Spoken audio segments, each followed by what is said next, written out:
பெண்கள் வந்து அவங்களுக்கே வந்து ஒரு லிமிட்டேஷன் போட்டு ஒரு சர்க்கிள் போட்டு வச்சுக்கிறாங்க. என்னதான் ஆண்கள் வந்து மென்னும் பொசசிவா இருப்பாங்க, லேடிஸும் பொசசிவா இருப்பாங்க. அந்த பொசசிவ்னஸ்ன்றது வந்து இருக்கணும் கண்டிப்பா ரிலேஷன்ஷிப்ல. அப்பதான்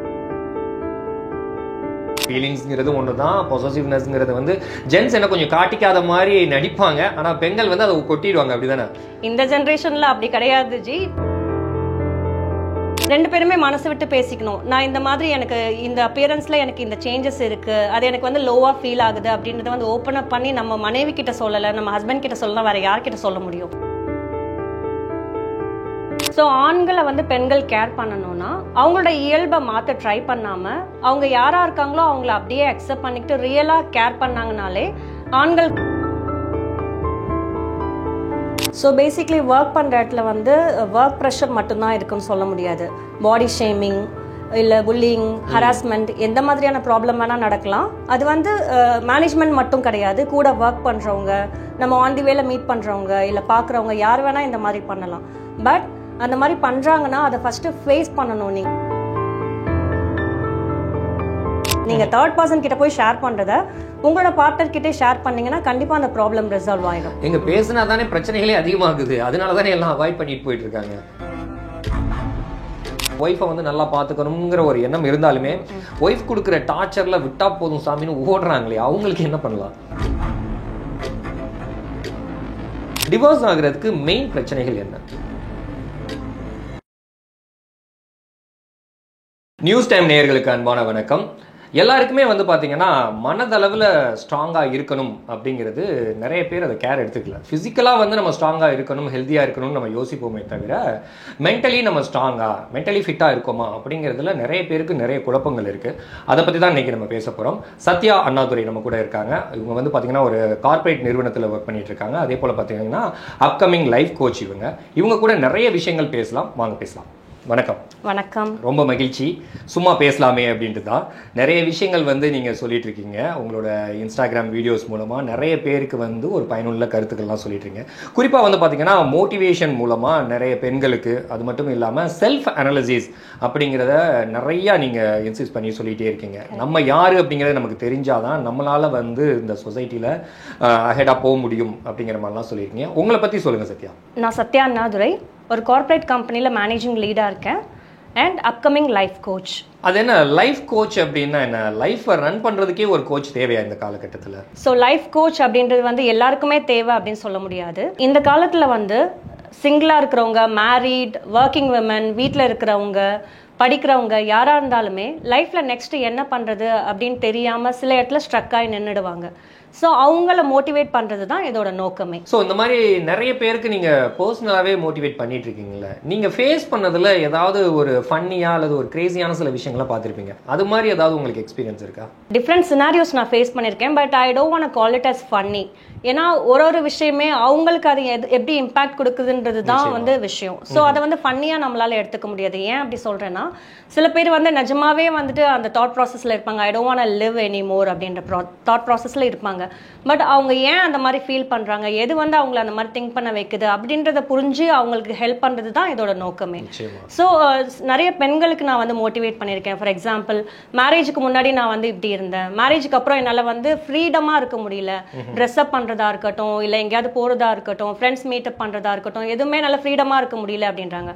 ஐ don't want blame men here. ஏன்னா பெண்கள் வந்து அவங்களுக்கே வந்து ஒரு லிமிட்டேஷன் போட்டு ஒரு சர்க்கிள் போட்டு வச்சுக்கிறாங்க. என்னதான் ஆண்கள் வந்து நார்மலான ஒரு லைஃப்ல இருந்தாலுமே பெண்கள் வந்து நம்ம இதை கேட்டால் அவங்க பெர்மிஷன் கொடுக்க மாட்டாங்க, இதை கேட்டால் அவங்க வந்து சண்டை போடுவாங்க அப்படின்ற தாட் ப்ராசஸில் அவங்களுக்கு என்ன வேணுன்றதை அவங்களே ஓப்பன் அப் பண்ணி அவங்க ஹஸ்பண்ட் கிட்டேயோ அவங்க வீட்லேயோ ஃபேமிலிலேயோ சொல்லாமல் அவங்களே ஒரு சர்க்கிள்குள்ளே இருந்துக்கிறாங்க, அவங்களே ஷ்ரிங்க் பண்ணிக்கிறாங்க.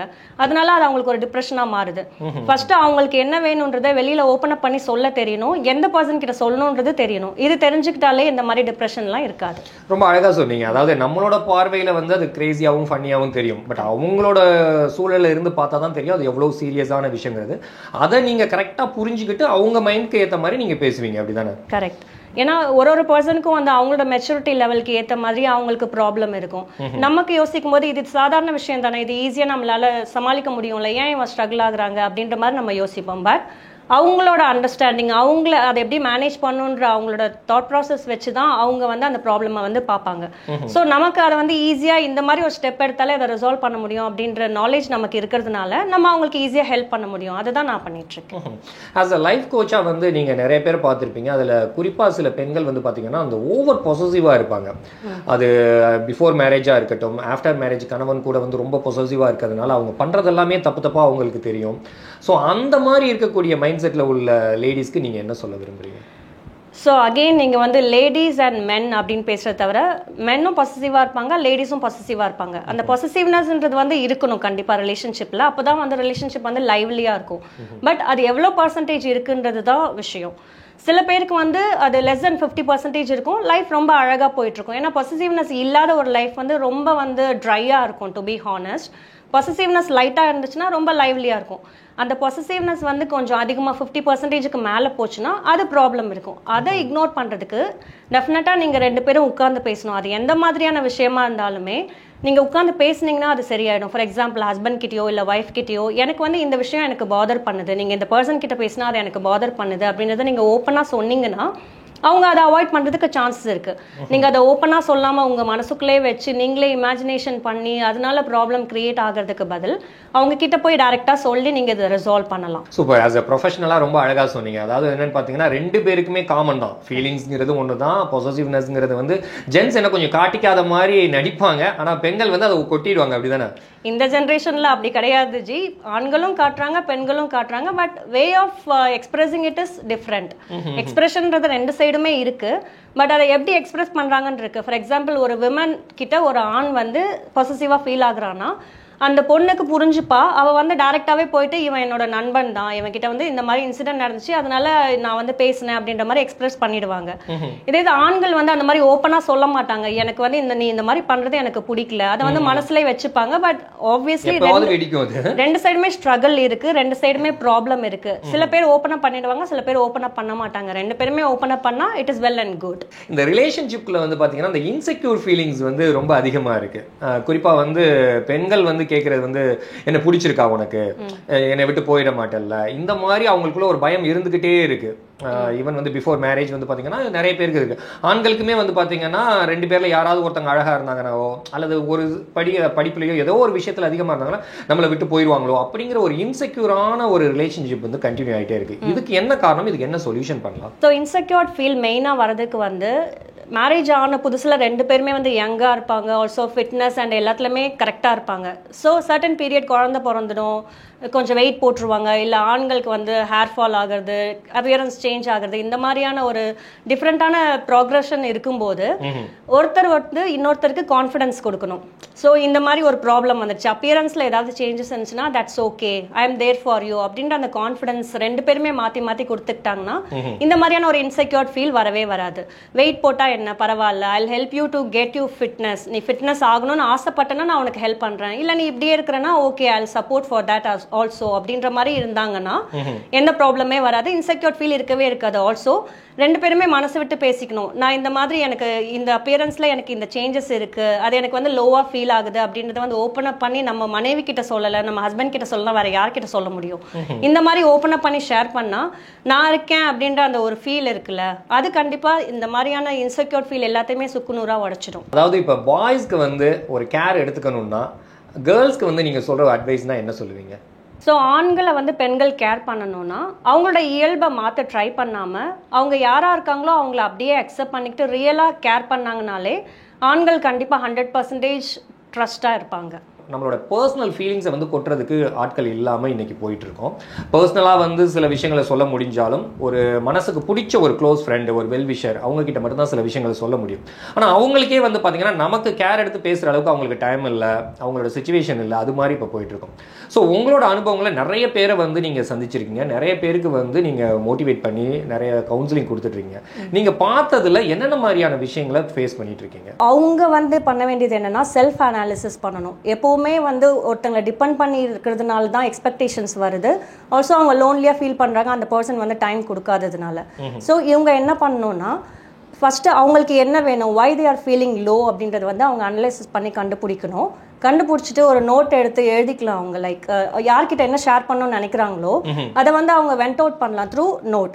ஸோ தட் இன்னொரு பர்சன் கிட்ட சொல்லிட்டு ஐயோ அவங்க நம்மளை ஜட்ஜ் பண்ணிடுவாங்களே அப்படின்னு ஃபீல் பண்ணுறதுக்கு பதில் எழுதி முடிச்சுட்டு அதை நம்ம ட்ராக் பண்ணிட்டோம்னா நமக்கு அந்த ஃபீல் வந்து லைட் ஆகிடும். அதே மாதிரி நம்மளை யாருமே ஜட்ஜ் பண்ண மாட்டாங்க, எந்த ஃபியர் எதுவுமே இருக்காது நமக்கு. இந்த செல்ஃப் அனாலிசிஸ் அப்படிங்கிறது வந்து அது எப்படி பண்ணணும், அதுக்கு ஏதாவது ஸ்ட்ராட்டஜிஸ் இருக்கா உங்களோட பாயிண்ட் ஆஃப் வியூவில்? எப்படியெல்லாம் ஒருத்தங்களை செல்ஃப் அனாலிசிஸ் பண்ணணும் அதை பற்றி கொஞ்சம் சொல்லுங்கள். ஓகே, ஸோ நம்ம ஒர்க் பண்ணுற இடமா இருக்கட்டும் இல்லை ஃபேமிலியாக இருக்கட்டும், எங்கே இருந்தாலுமே நம்மளை சுற்றி இருக்கவங்க வந்து நமக்கு ஒரு பேர் வைப்பாங்க. இதுதான் உன்னோட கேரக்டர், இதுதான் நீ அப்படின்ற மாதிரி சொல்லுவாங்க. அதை நம்ம நம்ப ஆரம்பிச்சிட்டோன்னா நமக்கான ரியல் கேரக்டர் என்ன, நம்ம யாருன்றதை நம்ம வந்து லூஸ் பண்ணிடுவோம். we will not focus on what we are, who we are. So நம்ம சுற்றி இருக்கவங்க என்னதான் சொன்னாலும் அதை ஜஸ்ட் நம்ம ஒரு 50% கன்சிடர் பண்ணலாமே தவிர அதை 100% நம்ம அப்படியே எடுத்து நம்ம சேஞ்ச் பண்ண வேண்டிய அவசியம் கிடையாது. ஸோ அவங்க சொல்கிற எல்லாத்தையுமே வந்து இக்னோர் பண்ணணும்னு நான் சொல்லலை. 50% கன்சிடர் பண்ணுங்க, ஜஸ்ட் திங்க் பண்ணுங்க. நீங்கள் when you get time everyday வந்து ஒரு 5 minutes வந்து நீங்கள் தனியாக ஒரு இடத்துல உட்காந்துட்டு you just think about your self. So ஒன்று வந்து அவங்க ராங்காக சொல்லியிருப்பாங்க, இல்லைனா நீங்கள் ஏதாவது இடத்துல வந்து உங்கள் சிச்சுவேஷனுக்கு ஏற்ற மாதிரி நீங்கள் டிஃப்ரெண்ட்டாக பிஹேவ் பண்ணியிருப்பீங்க. ஸோ அதை நீங்கள் புரிஞ்சுக்கிட்டிங்கன்னா நெக்ஸ்ட் அந்த சிச்சுவேஷன் வரும்போது நீங்கள் உங்களுக்கு ஏற்ற மாதிரி நீங்கள் பிஹேவ் பண்ணலாம்.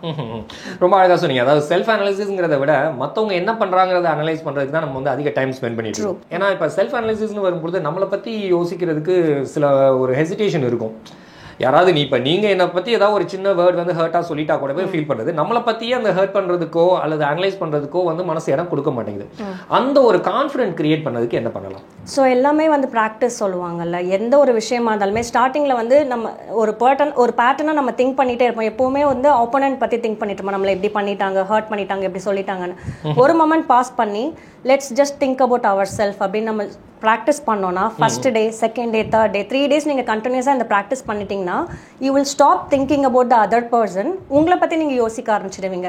எவ்ரிடே வந்துட்டு இந்த டைமில் வந்து நான் ஒரு 5 minutes ஒரு ½ hour உட்காந்து என்னை பற்றி நான் எழுத போகிறேன். ஒரு நோட் எடுத்து எப்போவுமே இந்த எழுதுறது படிக்கிறது எல்லாமே யூஸ்ஃபுல்லாக இருக்கும் அப்படின்னு சொல்லுவாங்க. டைரி எழுதுற மாதிரி உங்களை பற்றி எழுதணும். அதே மாதிரி நெகட்டிவான வேர்ட்ஸ் எதுவுமே அதில் யூஸ் பண்ணக்கூடாது. ஸோ உங்களை பற்றி எழுதும்போது நான் இப்படி இருக்கேன் அப்படின்னு நீங்கள் சொல்லிட்டீங்கனாலே அது வந்து நீங்களே உங்களை அக்செப்ட் பண்ணிக்கிறீங்க. ஒரு பர்சனை உங்களை வந்து இந்த மாதிரி சொல்றாங்கன்னா நான் அப்படிதான் அப்படின்றத நீங்க அக்செப்ட் பண்ணிக்கிறீங்கன்னு அர்த்தம். ஸோ எழுதும்போது ஒரு வேர்ட் கூட நெகட்டிவா எழுதாம நீங்க பாசிட்டிவாவே எழுதணும். இந்த மாதிரி ஒரு இன்சிடென்ட் நடந்துச்சு, நான் அதுக்கு இப்படி ரியாக்ட் பண்ணேன், இதுதான் அப்படின்ற மாதிரி எழுதுனீங்கன்னா you will get that answer. அந்த நீங்க எழுதி முடிக்கும் போதே உங்களுக்கு ரிலீஃபா ஃபீல் ஆகும். Also you will be feeling confident about yourself. இப்போ ஜென்ரலாக வந்து பார்த்தீங்கன்னா டிப்ரெஷன் அப்படிங்கிற வேர்டை வந்து நிறைய பேர் கேள்விப்படுறோம். இன்னொன்று டவுனாக இருக்கேன் அப்படிங்கிற மாதிரிலாம் சொன்னாங்க. ஒரு 10 நாள் நல்லா ஆக்டிவாக இருந்தால் ஒரு நாள் பார்த்தீங்கன்னா சுத்தமாக யாரு கூடயும் பேசுறதில்ல, அவங்க அப்படியே லோன்லியாக வச்சுக்கிறாங்க. ஈவன் ஸ்கூல் போகிற குழந்தைங்க கூட நான் டிப்ரெஷனாக இருக்கேன் அப்படிங்கிறாங்க. எங்கேருந்து அந்த டிப்ரெஷன் வருதுன்னு தெரியல. எதனால எல்லாருமே அப்படி டிப்ரெஷனாக ஃபீல் பண்ணுறாங்க? ஓகே, ஸோ ஸ்கூல் படிக்கிற கிட்ஸாக இருக்கட்டும் இல்லை காலேஜ் படிக்கிறவங்க, ஒர்க் பண்ணுறவங்க எல்லாருமே வந்துட்டு அந்த சொசைட்டி கொடுக்குற ஒரு ஸ்ட்ரெஸ்ஸை வந்து எடுத்துக்கிட்டாங்க, உள்வாங்கிக்கிட்டாங்கன்னா அது வந்து டிப்ரெஷனாக கன்வெர்ட் ஆகும். ஸோ இன்ஸ்டெட் சொசைட்டியோ இல்லை நம்மளை சுற்றி இருக்கவங்களோ அவங்களுக்கு என்ன வேணுமோ அதை வந்து அவங்க ஜஸ்ட்டு சொல்லிடுவாங்க. பட் அதுலேருந்து நமக்கு தேவையானதை வந்து நம்ம பிரித்து எடுக்க நம்ம பழகிக்கணும். அப்படி இல்லாமல் 100% அவங்க என்ன ஸ்ட்ரெஸ் கொடுக்குறாங்களோ அதை நம்ம அப்படியே அப்சர்வ் பண்ணிக்கிட்டோம்னா ஆப்வியஸ்லி அது வந்து டிப்ரெஷனாக கன்வெர்ட் ஆகும். ஸோ படிக்கிற பசங்க எல்லாருமே ஃபர்ஸ்ட் ரேங்க் வாங்கணும்னு எக்ஸ்பெக்ட் பண்ண மாட்டாங்க. ரேதர் அவங்களோட பேரண்ட்ஸ், அவங்களோட ரிலேட்டிவ்ஸ், அவங்களோட சொசைட்டியில் இருக்கிறவங்க தான் வந்து அந்த எக்ஸ்பெக்டேஷன்ஸ் அவங்களுக்குள்ள புகுத்துறாங்க. ஸோ அவங்ககிட்ட போய் நம்ம ஒரு நிமிஷம் உட்காந்து உனக்கு என்ன வரும், உனக்கு என்ன, உன்னோட பொட்டன்ஷியல் என்ன அப்படின்றத நம்ம கேட்டோம்னா எல்லாருமே வந்துட்டு கண்டிப்பாக நான் ஃபர்ஸ்ட் ரேங்க் வாங்கணும்னு சொல்ல மாட்டாங்க. நான் வந்து இந்த மாதிரி இதை படித்து நான் இதை தெரிஞ்சுக்கணும் அப்படின்றத சில பேர் சொல்லுவாங்க. சில பேர் வந்து நான் பாஸ் ஆனா போதும்னு சொல்லுவாங்க. சில பேர் வந்து நான் ஒரு ஆவரேஜான மார்க் எடுக்கணும் அப்படின்னு சொல்லுவாங்க. ஒருத்தங்களோட விஷயமே டிஃப்ரெண்ட்டாக இருக்கும். பட் ஓவரால் சொசைட்டியோட எக்ஸ்பெக்டேஷன்ஸ் தான் ஒரே மாதிரி இருக்குது. ஸோ அந்த சொசைட்டியோட அழுத்தம் தான் அவங்கள வந்து ரொம்ப டிப்ரெஸ் பண்ணுது அப்படின்னு எடுத்துக்கலாமா? சொசைட்டியோட அழுத்தம் தான் டிப்ரெஸ் பண்ணுதுன்னு சொல்ல முடியாது. சொசைட்டி என்ன வேணா அழுத்தம் கொடுக்கட்டும், பட் அதை நீங்க எப்படி எடுத்துக்கிறீங்கன்றது தான் உங்களுக்கு டிப்ரெஷனா மாறுது. இப்போ யூஸ்வலா வந்து பாத்தீங்கன்னா இந்த கேர்ள்ஸ் வந்து குறிப்பா காலேஜ் படிக்கக்கூடிய கேர்ள்ஸ் வந்து சில விஷயங்களை வந்து ஓப்பனா சொல்ல மாட்டாங்க. ஏதாவது ஒரு பிரச்சனை இருக்கு, ஒரு பசங்க மூலமா ஒரு ப்ரெஷரோ அல்லது ஏதோ ஒர்க்கிங் பிளேஸ்ல வந்து ஏதாவது ஒரு ப்ரெஷர் இருக்கு அப்படின்னா, ஈவன் இந்த காலேஜ் கேர்ள்ஸ் அண்ட் ஒர்க்கிங் உமன்ஸ்க்கெல்லாம் வந்து பாத்தீங்கன்னா அந்தந்த ஆஃபீஸ்ல அல்லது காலேஜ்ல ஏதாவது ஒரு ப்ரெஷர் இருந்துட்டு இருக்கும், வேற விதமான பிரச்சனைகள் இருக்கும், ஈவன் அபியூஸ் கூட நடந்துட்டு இருக்கும். இதை வந்து அவங்க ஓப்பன் அப் பண்ண மாட்டேங்கிறாங்க. மனசுக்குள்ளேயே வச்சு இவங்க நாலேஜுக்கு தெரிஞ்ச அளவுக்கு ஏதோ பண்ணுறோன்னு சொல்லிட்டு அது மோஸ்ட்லி வந்து பார்த்தீங்கன்னா ஒரு தவறான முடிவில் தான் போய் முடியுது. இந்த மாதிரி பெண்கள் ஏதாவது ஒரு பிரச்சனையில் சிக்கிக்கிட்டு இருக்கக்கூடிய பெண்கள், ஈவன் நிறைய பெண்கள் வந்து பார்த்தீங்கன்னா வாலண்டராகவே போய் மாட்டிடுறாங்க. ஸோ அந்த மாதிரி கேர்ள்ஸ்க்கு வந்து உங்களோட அட்வைஸ் என்ன? ஸோ பேசிக்லி ஒர்க் பண்ணுற இடத்துல வந்து ஒர்க் ப்ரெஷர் மட்டும்தான் இருக்குன்னு சொல்ல முடியாது. பாடி ஷேமிங் இல்லை புல்லிங், ஹராஸ்மெண்ட், எந்த மாதிரியான ப்ராப்ளம் வேணால் நடக்கலாம். அது வந்து மேனேஜ்மெண்ட் மட்டும் கிடையாது, கூட ஒர்க் பண்ணுறவங்க, நம்ம ஆன் தி வேல மீட் பண்ணுறவங்க இல்லை பார்க்குறவங்க யார் வேணால் இந்த மாதிரி பண்ணலாம். பட் அந்த மாதிரி பண்ணுறாங்கன்னா அதை ஃபஸ்ட்டு ஃபேஸ் பண்ணணும். நீங்கள் வந்து போல்டாக இருந்தீங்கன்னா you can able to face it. First ஒரு பர்சன் வந்து உங்களை பாதர் பண்ணுறாங்கன்னா you can directly go and talk to them. ஏன் இந்த மாதிரி நடக்குது, இந்த மாதிரி பண்ணுறீங்க, திஸ் இஸ் பாதரிங் மீ அப்படின்றது வந்து ஃபஸ்ட்டு ஸ்டெப். அவங்ககிட்டே போய் பேசலாம். நீங்கள் தேர்ட் பர்சன் கிட்ட போய் அதை ஷேர் பண்ணி அதை அவங்க ஜட்ஜ் பண்ணி அதை ஸ்ப்ரெட் பண்ணி ரூமர் பெருசாகி அதை உங்களை பாதர் பண்ணுறதுக்கு பதில் யார் உங்களுக்கு வந்து இடையூறு கொடுக்குறாங்களோ அவங்ககிட்டே பேசி நீங்கள் அதை சால்வ் பண்ணிட்டீங்கன்னா ஃபர்ஸ்ட் இன்ஸ்டன்ட்லேயே அது வந்து ரிசால்வ் ஆகிறதுக்கு சான்சஸ் இருக்குது. ஆல்சோ உங்களுக்கு ஒரு ட்ரஸ்ட்வர்தி பர்சன் இருப்பாங்க. உங்களுக்கு எந்த ப்ராப்ளம் நடந்தாலும் எது இருந்தாலுமே அவங்க உங்களை கண்டிப்பாக ஜட்ஜ் பண்ண மாட்டாங்க. ஸோ அவங்க கிட்ட போய் நீங்கள் டெஃபினட்டாக ஷேர் பண்ணலாம். ப்ராப்ளம் நடந்த உடனேயே அது வந்து எக்ஸாஸ்ட் ஆகி ரொம்ப பெரிய பிரச்சனையாக மாறும்போது சொல்கிறதுக்கு பதிலாக நடந்த உடனேயே at the moment it is bothering அப்படின்னு இருந்துச்சுன்னா அப்பவே நீங்க போய் அதை ஷேர் பண்ணலாம். பட் அந்த ட்ரஸ்ட்வர்த்தி பர்சன் நிஜமாவே ட்ரஸ்ட்வர்த்தி தானா அப்படின்றத வந்து நீங்க தெரிஞ்சுக்கணும். மெயினா வந்து இந்த ரிலேஷன்ஷிப்குள்ள வந்து பார்க்கும்பொழுது நிறைய பேருக்குள்ள இந்த அண்டர்ஸ்டாண்டிங் பிரச்சனைகளும் இது மாதிரி தான் வரும். பிரச்சனை என்னமோ அவங்க கிட்ட சொல்றதுக்கு தைரியம் இல்லாம அந்த பிரச்சனைகளை கொண்டு போய் இன்னொருத்தங்கள்ட்ட சொல்றதுனால தான் பிரச்சனைகள் இன்னும் அதிகமாகுது அப்படிங்கிற மாதிரி சொன்னீங்க. இப்போ இந்த ரிலேஷன்ஷிப்குள்ள வந்து பாத்தீங்கன்னா அந்த ஒரு பாஸ்வேர்டு கலாச்சாரம்னு ஒன்று இருக்கு. ஈவன் ஹஸ்பண்ட் அண்ட் ஒய்ஃப்குள்ளே வந்து பாத்தீங்கன்னா பாஸ்வேர்ட் போட்டு வச்சுக்கிறது, அதுலேயே வந்து ஒரு டிரான்ஸ்பரன்சி இல்லாமல் போயிட்டு இருக்கு. ஸோ இது வந்து எந்த அளவில் போகும், இது எங்கே போய் முடியும் இந்த? ஓகே, ஸோ ரிலேஷன்ஷிப் அப்படின்னு எடுத்துக்கிட்டா இப்போ எல்லா ரிலேஷன்ஷிப்புமே அந்த மாதிரி போகுதுன்னு நம்மளால சொல்ல முடியாது. 50% வந்து it's going in a right direction, 50% it's not going in a right direction. So அந்த ரைட் டைரக்ஷன் போகாததை ஃபிக்ஸ் பண்ணுறதுக்கு ரெண்டு பேரில் வந்து யாராவது ஒருத்தர் ட்ரை பண்ணிகிட்டே இருப்பாங்க அதை எப்படி ஃபிக்ஸ் பண்ணுறது அப்படின்ட்டு. ஸோ அது வந்து நீங்கள் எப்படி ஃபிக்ஸ் பண்ணணும்னு நினைக்கிறீங்கன்னா, ஃபார் எக்ஸாம்பிள் ஒரு ப்ராப்ளம் ஏதோ நடக்குது, தேர்ட் பர்சன் இன்வால்வ் விடாமல் நீங்களே அந்த பர்சன் கிட்ட போயிட்டு லைக் உங்களோட கப்பல் பார்ட்னர் கிட்ட போயிட்டு நீங்களே பேசி இதை ஃபிக்ஸ் பண்ணலாம். ஸோ அவங்கக்கிட்ட நீங்கள் உட்காந்து பேசினீங்கனாலே 100%ல ஒரு 80% ஆஃப் ப்ராப்ளம் வந்து ரிசால்வ் ஆகிடும். நீங்கள் தேர்ட் பர்சன் கிட்ட போய் ஷேர் பண்ணுறத உங்களோட பார்ட்னர் கிட்டே ஷேர் பண்ணீங்கன்னா கண்டிப்பாக அந்த ப்ராப்ளம் ரிசால்வ் ஆகிடும். எங்க பேசினா தானே பிரச்சனைகளே அதிகமாகுது, அதனால தானே எல்லாம் அவாய்ட் பண்ணிட்டு போயிட்டு இருக்காங்க. இப்போ சில இடத்துல வந்து பேசினா ஆர்குமெண்ட் வருது, பிரச்சனை வருதுன்னு தெரியுது அப்படின்னா you have to wait for couple of days. அந்த உங்களோட மைண்ட் செட் தான் எல்லாமே. இல்லை இப்போ நான் வந்து என்னோட பார்ட்னர் கிட்ட பேச போறேன், ரொம்ப சண்டை நடக்குது, ஆர்குமெண்ட் பெருசாகுதுன்னா அந்த மொமெண்ட்ல போய் என்னோட ப்ராப்ளம் என்ன நீ கேளுன்னு சொன்னா அவர் அந்த மைண்ட் செட்ல இருக்க மாட்டார், இன்னும் கோவத்துல தான் இருப்பாரு. ஸோ அவரோட மைண்ட் செட் காம் ஆகுற வரைக்கும் ஒரு டைம் எடுக்கும். ஒவ்வொருத்தருக்கும் ஒரு டைம் எடுக்கும். சில பேர் 2 நாள்ல நார்மல் ஆயிடுவாங்க, சில பேர் 3 நாள்ல நார்மல் ஆயிடுவாங்க. You just give that space. Same here, இங்க செல்ஃப் அனாலிசிஸ் சொன்னால இங்கேயும் அப்ளை பண்ணும். நீ இப்படி பண்ண, நீ இந்த மாதிரி பண்ணன்னு சொல்றதுக்கு பதில் நான் ஏன் இந்த மாதிரி பிஹேவ் பண்ணனா, நீன்னு சொல்ற இடத்துலலாம் நான் அப்படின்னு நீங்க போட்டுட்டு நான் ஏன் இப்படி பண்ணேன், நான் இந்த மாதிரி பண்ணியிருக்கணும் அப்படின்றத நீங்கள் உங்களை தப்பு பண்ணியிருந்தாலும் சரி கரெக்டாக இருந்தாலும் சரி நான் இதனால தான் இப்படி பண்ணேன்னு நீங்கள் எக்ஸ்பிளைன் பண்ணிங்கன்னா ஆப்போனன்ட் வந்து எவ்வளோ ரகடான பாயாக இருந்தாலுமே டெஃபினட்டாக அவர் வந்து லிசன் பண்ணுவார், ப்ராப்ளம் என்னன்றதை புரிஞ்சுக்க ட்ரை பண்ணுவார். என்னங்க நிறைய கணவன்மார்கள் வந்து பேசுனாவே பிரச்சனை வருதுன்னு பயந்து ஓடுறாங்களே, வீட்டுக்கு வந்தால் ஒய்ஃப் கொடுக்குற டார்ச்சரில் விட்டா போதும் சாமின்னு ஓடுறாங்களே, அவங்களுக்கு என்ன பண்ணலாம்? ஸோ மெயின்லி வந்து இதுதான் லைக் ஒய்ஃபும் சரி ஹஸ்பண்டும் சரி எக்ஸ்பெக்டேஷன் செட் பண்ணிக்கிறது தான் பெரிய பெரிய ப்ராப்ளம். இப்போ ஹஸ்பண்ட் என்ன எக்ஸ்பெக்ட் பண்ணுவாங்க, நான் வேலையிலேருந்து வந்ததும் என்னோட மனைவி வந்து என்ன இந்த மாதிரி டேக் கேர் பண்ணிக்கணும் அப்படின்னு சினிமாவில் வர மாதிரி ஒரு காஃபி போட்டு கொண்டு வந்து கொடுத்து அமைதியாக உட்காருங்க அப்படின்னு கை காலெல்லாம் அமுக்கி விடுற மாதிரி தான் பசங்க கனவு கண்டுட்டு இருக்காங்க. ஆமாம், என்னதான் நம்ம வந்து ஜென்ரேஷன் சேஞ்ச் ஆனாலும் எப்படி தான் போனாலுமே எந்த ஒரு கணவனோட எக்ஸ்பெக்டேஷனுமே வந்து மனைவி வந்து டேக் கேர் பண்ணிக்கணும், அவங்கள வந்து சர்வ் பண்ணணும், டேக் கேர் பண்ணிக்கணும், அன்பாக இருக்கணுன்றது தான் அவங்களோட எக்ஸ்பெக்டேஷன்ஸ். என்னதான் கணவன் வந்து ஆஃபீஸ் போயிட்டு ஒர்க் அதுன்னு ஸ்ட்ரெஸ் இருந்தாலுமே வீட்லையுமே அதுக்கு ஈக்குவலான ஸ்ட்ரெஸ் இருக்கும். வைஃப் வந்து கிட்ஸ் டேக் கேர் பண்ணிக்கிறது, குக்கிங், வீட்டு வேலைகள் பார்க்கறது எல்லாமே இருக்கும். ஸோ இவங்களும் ஒரு எக்ஸ்பெக்டேஷன் வச்சுருக்காங்க, என்னன்னா கணவன் வந்ததுமே உட்காந்துட்டு மனைவி கிட்ட கேட்கணும், எந்த மாதிரி எப்படி போச்சு, உன்னோட நாள் எப்படி போச்சு, என்னெல்லாம் ப்ராப்ளம் இருந்துச்சு அப்படின்ற மாதிரி கேட்கணும். 2 பேருமே எக்ஸ்பெக்டேஷன் செட் பண்ணுறதுனால தான் இது வந்து எப்போவுமே ப்ராப்ளமாக இருக்கு. ஏதாவது ஒரு பர்சன் கணவனோ மனைவியோ கொஞ்சம் டைம் எடுத்து சரி ஓகே எக்ஸ்பெக்டேஷன் இல்லாமல் நம்ம ஃபஸ்ட்டு இவரோட தேவை என்னன்றதை நிவர்த்தி செஞ்சோன்னா அவர் நம்மளை புரிஞ்சுப்பாரு அப்படின்னு கொஞ்சம் திங்க் பண்ணாலே இந்த ப்ராப்ளம் சால்வ் ஆயிடும். அது வந்து கணவனா தான் இருக்கணும், மனைவியா தான் இருக்கணும்ன்ற அவசியம் கிடையாது. யாரோ ஒருத்தர் கொஞ்சம் மெச்சோர்டா பிஹேவ் பண்ணா இந்த மாதிரி ப்ராப்ளம் எதுவுமே வராது. சால்வ் பண்ணலாம்.